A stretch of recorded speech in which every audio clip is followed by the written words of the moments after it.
നമസ്കാരം. സ്പാർക്ക് മീഡിയയിലേക്ക് എല്ലാ പ്രേക്ഷകർക്കും സ്വാഗതം. നവരാത്രി സരസ്വതി ദേവിയുടെ ക്ഷേത്രത്തിലെ നവരാത്രി ഉത്സവം സെപ്റ്റംബർ 22 മുതൽ ഒക്ടോബർ 2 വരെ അങ്ങനെ ഉത്സവത്തിന് വേണ്ടിയുള്ള മുന്നൊരുക്കങ്ങളെല്ലാം ആരംഭിച്ചു കഴിഞ്ഞു. റിപ്പോർട്ടും ചുറ്റിയോടും കൂടി അത്തരം പ്രവർത്തനങ്ങൾ നടത്തി. പുലപ്പുര ശ്രീ സരസ്വതി ദേവി ക്ഷേത്രത്തെക്കുറിച്ച് പറയുമ്പോൾ മൂകാംബിക കഴിഞ്ഞാൽ കേരളത്തിലെ ഏറ്റവും പ്രശസ്തമായ അമ്പലമായി മാറിക്കൊണ്ടിരിക്കുന്നു. നാൾക്കുനാൾ പുരോഗതി. ഇതിൻ്റെ ഭരണസമിതി ജനകീയ സമിതിയാണ്. എല്ലാ രാഷ്ട്രീയ പ്രസ്ഥാനങ്ങളും ഉൾക്കൊള്ളുന്ന ഒരു ജനകീയ സമിതിയാണ് ഇതിൻ്റെ ഭരണം നിർവഹിക്കുന്നത്. ഇവിടുത്തെ ആചാരാനുഷ്ഠാനങ്ങൾ മൂകാംബികവുമായി ബന്ധപ്പെട്ടതാണ്. ഈ വരുന്ന 22 നടക്കുന്ന ഉദ്ഘാടന സമ്മേളനം കേരളത്തിലെ ഒരു വിദ്യാഭ്യാസ തൊഴിൽ മന്ത്രി ശ്രീ ശിവൻകുട്ടി അവർ നിർവഹിക്കുന്നത്. ഡോക്ടർ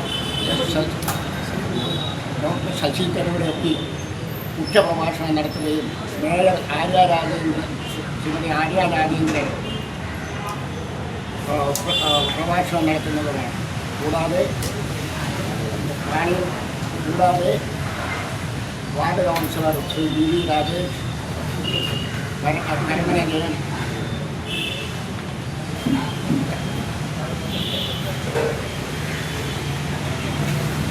മുൻ സ്പീക്കർ ശ്രീ N ശക്തൻ, കരമന ജയൻ, പത്മനാഭസ്വാമി ക്ഷേത്രത്തിലെ കേന്ദ്രവും നോമിനിയാണ് തുടങ്ങിയവർ ഉദ്ഘാടനം ചെയ്യുന്നത്. ആ ഉദ്ഘാടന സമ്മേളനത്തിൽ വച്ച് 2ാം വാണിമണി പുരസ്കാരം പൂജപ്പുരയുടെ സ്വന്തം M ജയചന്ദ്രനെ നൽകുന്നതുമാണ്. തുടർന്ന് അങ്ങോട്ടുള്ള പരിപാടികൾ എന്ന് പറയുന്നത് ദിനരാത്രങ്ങൾ നീണ്ടു നിൽക്കുന്ന 11 ദിനരാത്രങ്ങൾ നീണ്ടു നിൽക്കുന്ന 100 കണക്കിന് കലാകാരന്മാർ പങ്കെടുക്കുന്ന ഇടതളവില്ലാതെ ഉള്ള മത്സരങ്ങളും കലാമത്സരങ്ങളും നടന്നുകൊണ്ടിരിക്കുന്നത് നടക്കാൻ പോകുന്നു. കൂടാതെ ആചാരപരമായ കാര്യങ്ങൾ തൻ്റെ മുഖ്യൻ ശ്രീ നെല്ലിയോട് വിഷ്ണുനമ്പൂതിരിയുടെ നേതൃത്വത്തിൽ ആചാര അനുഷ്ഠാനങ്ങളോടുകൂടി തികച്ചും ഭക്തിനിർഭരമായ അന്തരീക്ഷത്തിലാണ് ഉത്സവ പരിപാടികൾ രൂപീകരിച്ചിരിക്കുന്നത്. കൂടാതെ ഇവിടുത്തെ പ്രത്യേക പൂജകളായ കനകസഭാ ദർശനം എന്ന് പറയുന്നത് മൂകാംബിക കഴിഞ്ഞാൽ ഇവിടെ മാത്രമേ കാണാൻ കഴിയൂ. അത്രയ്ക്ക് സരസ്വതി ദേവിയെ ആവാഹിച്ച് സരസ്വതി മണ്ഡപത്തിൽ കൊണ്ടുവരുത്തി പൂജ ആരംഭിക്കുന്നതാണ്. ആ ഒരു പ്രത്യേക പൂജയാണ്. ഇത് വളരെ പ്രസിദ്ധമായ ഒരു പൂജാ വിധിയാണ്. കൂടാതെ ആചാരപരമായ കാര്യങ്ങൾ സാരസ്വത മണ്ഡലപൂജ, മഹാസാരസ്വത പൂജ, മഹാസുദർശൻ പൂജ തുടങ്ങി പുതിയ പൂജകളും ആചാരങ്ങളും നമ്മൾ നടത്തുന്നു. ഇതിൻ്റെ ഏറ്റവും പ്രധാനപ്പെട്ട ഇതെന്ന് പറയുന്നത് ഒക്ടോബർ 2 നടക്കുന്ന ആയിരക്കണക്കിന് ആളുകൾ ഈ പ്രദേശത്ത് വളരെ നിശ്ചലമാക്കിക്കൊണ്ട് പ്രകാരത്തോടെ നമ്മൾ നടത്തുന്ന വിദ്യാരംഭത്തിന് ആയിരക്കണക്കിന് വിദ്യാർത്ഥികളാണ് ഇവിടെ പങ്കെടുക്കുന്നത്. 100 കണക്കിന് പ്രശസ്തരായ ഗുരുക്കന്മാരുടെ നേതൃത്വത്തിലാണ് പരിപാടി നടക്കുന്നത്. അതിനുശേഷം കരമനയിൽ നിന്നും വെള്ളി കുതിരപ്പുറത്ത് കുമാരസ്വാമി ആചാരാനുഷ്ഠാനങ്ങളോടെ അകമ്പടിയോടെ ഇവിടെ കൊണ്ടുവന്ന് നമ്മുടെ മണ്ഡപത്തിൽ കുടിയിരുത്തുകയും അതിനുശേഷം നടക്കുന്ന കാവടി ഘോഷയാത്രയിൽ ആയിരക്കണക്കിന് കാവടികൾ സരസ്വതി മണ്ഡപത്തിലേക്ക് പ്രവേശിച്ച് കാവടി അഭിഷേകം നടത്തുകയും ആയിരക്കണക്കിന് ഭക്തജനങ്ങൾ ഭക്തജനക്കുകയും ചെയ്യുന്ന വളരെ വിപുലമായ പരിപാടികളാണ് നടത്തുന്നത്. വൈകുന്നേരം പള്ളിവേട്ടയോടുകൂടി ഉത്സവം സമാപിക്കുകയാണ്. ഈ ആയിരക്കണക്കിന് ഭക്തജനങ്ങൾ ലക്ഷക്കണക്കിന് ആളുകൾ 10 ദിവസമായി ദർശനം നടത്തുന്ന മഹാപുണ്യ സ്ഥലമായി ശ്രീ സരസ്വതി ദേവി ക്ഷേത്രം മാറിയിരിക്കുകയാണ്. അതിന് ഈ നാട്ടിലെ മുഴുവൻ ജനങ്ങളുടെയും പിന്തുണ ഈ അമ്പലത്തിൻ്റെ പുരോഗതിക്കുണ്ട് എന്ന് മാത്രമാണ് നമ്മൾ 22-ാം തീയതി തൊട്ട് 2-ാം തീയതി വരെയുള്ള ഈ ഉത്സവം അതിഗംഭീരമായി നടത്തുവാനാണ് ജനകീയ സമിതി തീരുമാനിച്ചിരിക്കുന്നത്.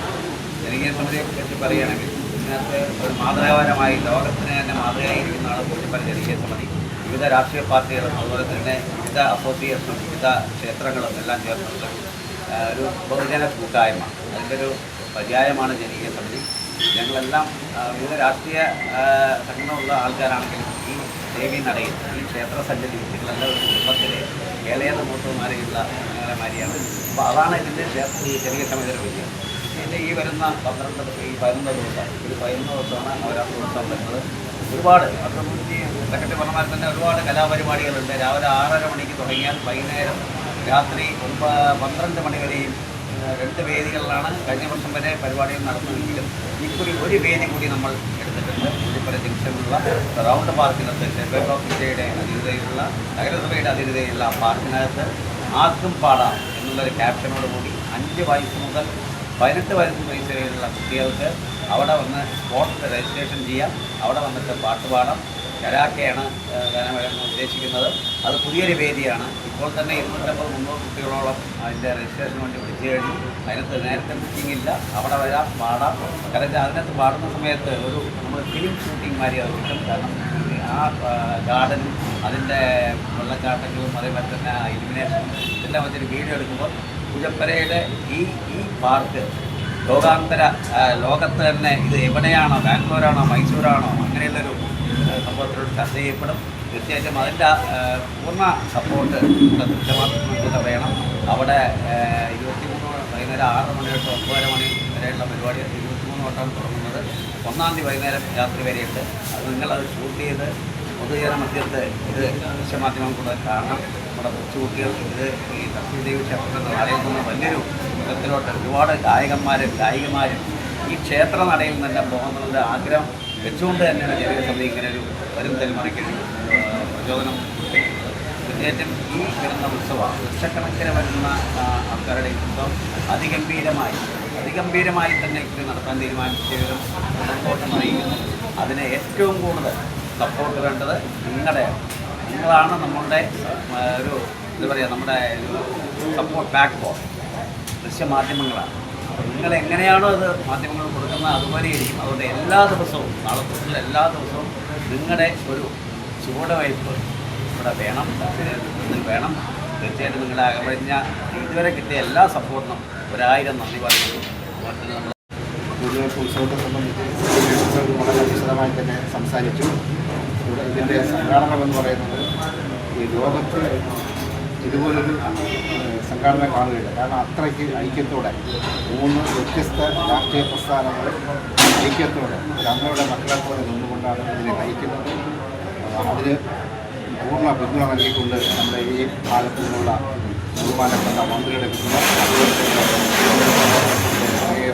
കോർപ്പറേഷൻ്റെ മറ്റ് കൗൺസിലർമാരും കോർപ്പറേഷൻ മൊത്തത്തിൽ തന്നെ നമ്മുടെ പുറകിലുണ്ട്. അങ്ങനെ വളരെ നല്ല രീതിയിലുള്ള സംഘാടനത്തിലൂടെയാണ് ഈ ഉത്സവം നടത്തുന്നത്. ഉത്സവ പരിപാടികൾ തന്നെ അതിരാവിലെ ആരംഭിച്ച് രാത്രി ഏകദേശം ഒരു 10-11 മണിയോടുകൂടി അവസാനിപ്പിക്കുന്നു. ഈ പ്രദേശത്തുള്ള മുഴുവൻ റെസിഡൻസ് അസോസിയേഷനുകളുടെയും അവർക്ക് വേണ്ടിയാണ് ഈ പരിപാടി അങ്ങോട്ട് നടത്താൻ നിശ്ചയിച്ച് കൊടുത്തിട്ടുള്ളത്. അതുപോലെ നേരത്തെ പറഞ്ഞതുപോലെ നമുക്ക് എല്ലാവർക്കും പാടാമെന്നുള്ളൊരു ക്യാമ്പയിനുണ്ട്. അതും പുതിയൊരു മാതൃകയാണ്. അങ്ങനെ ഓരോ വർഷവും നമ്മൾ ഈ പുതിയ ഭരണസമിതി അധികാരമേറ്റതിന് ശേഷം ഓരോ വർഷവും ഓരോ പുതുമയിലേക്ക് കടന്നുകൊണ്ടിരിക്കുകയാണ്.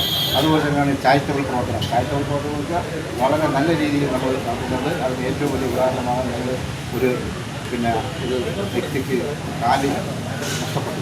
അപ്പോൾ അതിന് കൃത്യമായ കാല് വയ്ക്കുന്നതിന് വേണ്ടിയുള്ള എല്ലാ ഏർപ്പാട് ചെയ്തു കൊടുക്കും. അങ്ങനെ നിരവധി പ്രവർത്തനം നടത്തി ലോകശ്രദ്ധ ആകർഷിച്ചിരിക്കുകയാണ്.